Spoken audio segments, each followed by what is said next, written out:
নজর রাখবো পরের খবরে। শাসক বিরোধী সংঘাতের কেন্দ্রে এবার ওয়াকফ বিল। বিরোধীদের চাপেই ওয়াকফ বিল নিয়ে জেপিসির মেয়াদ বাড়ালো লোকসভা। নানা অভিযোগ এনে এই মেয়াদ বাড়ানোর দাবি ছিল তৃণমূল সহ বিরোধীদের। জেপিসি চেয়ারম্যানের আচরণেও ক্ষুব্ধ বিরোধীরা। বিরোধীদের বক্তৃতা ওয়াকফ বোর্ডের স্বাধিকার হরণ করে এবং গেরুয়া নিয়ন্ত্রণের ফিকির খুঁজছেন মোদী। ইতিমধ্যে ওয়াকফ সংশোধনী বিলের বিরুদ্ধে আন্দোলনে নেমেছে তৃণমূলের সংখ্যালঘু সেল। দেখুন।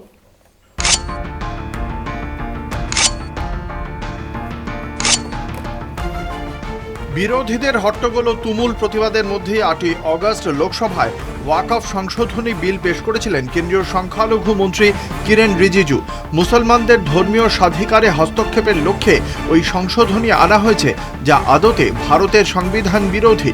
বিল পেশের প্রতিবাদে এমনই দাবিতে সংসদে সরব হয়েছিলেন বিরোধী সদস্যরা। পেশ হওয়া বিল নিয়ে দীর্ঘ বিতর্ক চলে। কেন্দ্রে তাঁর দল আর একক শক্তিতে সরকারে নেই, তাই সংখ্যার জোরে বিল পাশ করানোর পথে যেতে পারেননি প্রধানমন্ত্রী নরেন্দ্র মোদী। ঐকমত্যের লক্ষ্যে বিলটি যৌথ সংসদীয় কমিটিতে বা জেপিসিতে পাঠানো হয়। বিজেপি সাংসদ জগদম্বিকা পালের নেতৃত্বে জেপিসি গঠিত হয়। মোট 31 জনের কমিটি।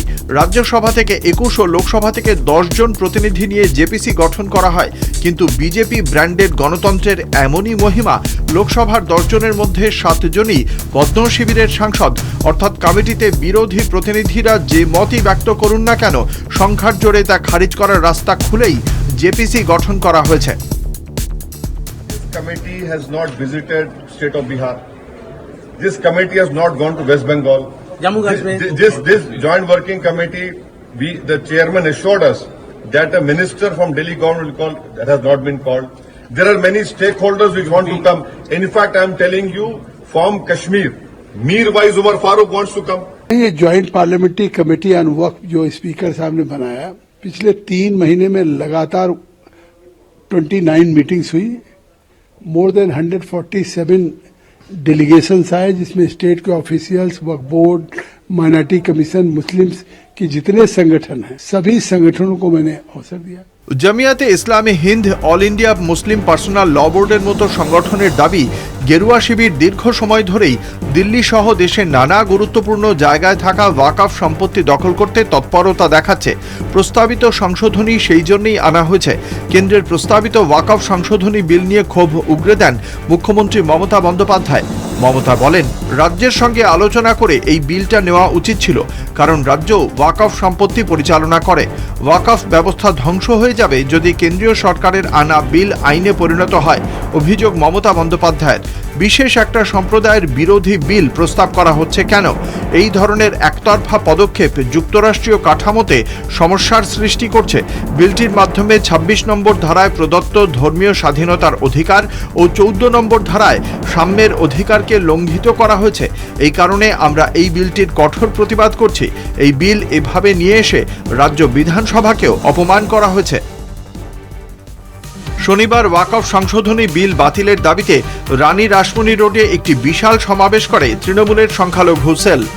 আজকে সব অতীতের সবগুলো সভাকে ছাপিয়ে গিয়ে যে ঢল নেমেছিল, জনসমুদ্র বঙ্গোপসাগরের গর্জন আমরা কলকাতার বুকে দেখলাম, তাতে আজকে থেকে বিজেপির এই ওয়াকফ বিল পাশ করার স্বপ্ন একেবারে রঙিন স্বপ্ন কর্পূরের মতো উড়ে যাবে। বিজেপির আজকের এই আওয়াজে কলকাতা থেকে ওয়াকফ বিল পাশ করার যে তাদের স্বপ্ন ছিল, ইচ্ছে ছিল, সেটা আজকে থেকে বিজেপির মাথা খারাপ হয়ে যাবে। তৃণমূল কংগ্রেসের একমাত্র আশ্রয়স্থল হচ্ছে এখন সংখ্যালঘু ব্লক বোর্ড। এর জন্যই তৃণমূল কংগ্রেস আজকে টিকে আছে। তাই সমস্ত সচেতন হিন্দুকে এবং সমস্ত শুভবুদ্ধি সম্পন্ন শিক্ষিত আধুনিক মুসলমান তরুণ তরুণীকে সচেতন হতে হবে। এতকাল যে কোনো সম্পত্তিকে ওয়াকফ হিসেবে ঘোষণার অধিকার ছিল বোর্ডের হাতে। প্রস্তাবিত সংশোধনীতে ওয়াকফ বোর্ডের হাত থেকে ওই অধিকার তুলে দেওয়া হবে জেলা শাসক বা সমমর্যাদার কোনো আধিকারিকের হাতে। ওয়াকফ বোর্ডে কোনো অমুসলমান প্রতিনিধি থাকার সংস্থান ছিল না। নয়া সংশোধনীতে 3 জন অমুসলমান প্রতিনিধি রাখা বাধ্যতামূলক করা হচ্ছে।